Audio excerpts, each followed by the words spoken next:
Bismillah ar-Rahman ar-Rahim. In the name of God, the merciful, the compassionate, brothers, sisters, what is the greatest threat facing Islam today? American aggression in the Middle East. The Zionist occupation of Palestine. These are merely symptoms of a greater disease. The real threat is in our hearts. Instead of allowing Islam to transform us, some Muslims are trying to transform Islam to serve their political agenda. They are using the label Islam to kill, murder innocent people.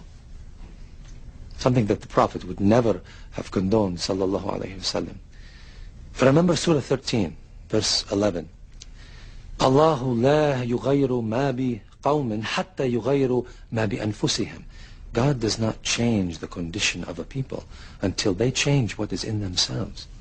How can we end the oppression of the Muslims by resorting to even worse behavior? If our spiritual and our moral condition worsens, how can we expect God to improve our economic and our political conditions? This is the fallacy of the self-styled jihadists who... I hope I haven't angered you, brother. Assalamu alaikum.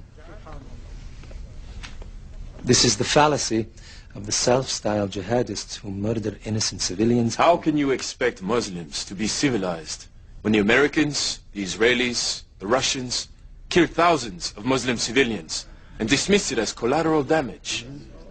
The Holy Quran permits an eye for an eye. If the unbelievers kill our civilians, we have the right to do the same. Allah permits retaliation only against the guilty party, not against innocents. Surah 53, verse 38 says, no soul shall bear the burden of another.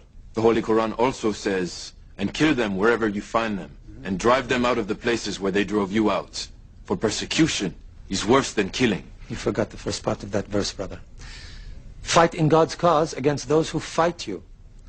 But do not commit aggression. God does not love aggressors. There are many who are seeking God, but instead end up following the devil. What you said tonight troubled you. Yes. It's very different from what I've been told. There are many false teachers taking verses from the glorious Quran out of context, corrupting the teachings of the Holy Prophet Sallallahu alayhi wasallam.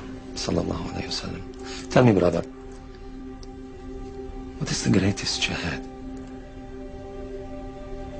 To fight the unbelievers in battle. No. No? The Holy Prophet Sallallahu alayhi wasallam said that war against the unbelievers is the lesser jihad. The greatest jihad is to battle your own soul, to fight the evil within yourself. So, who is a true holy warrior then? The Prophet's cousin Ali was fighting an unbeliever in battle, and he gained the upper hand. Just as he was about to strike the death blow, the unbeliever spat at him. Ali threw down his sword, refused to kill him. Why? Ali said that when the man spat at him, he himself became angry, and he was no longer fighting for Allah, but to avenge his own pride. He knew that if he killed that unbeliever out of anger, rather than out of a desire for justice, he would be a murderer in the eyes of Allah on Judgment Day. That, my brother, is a true holy warrior.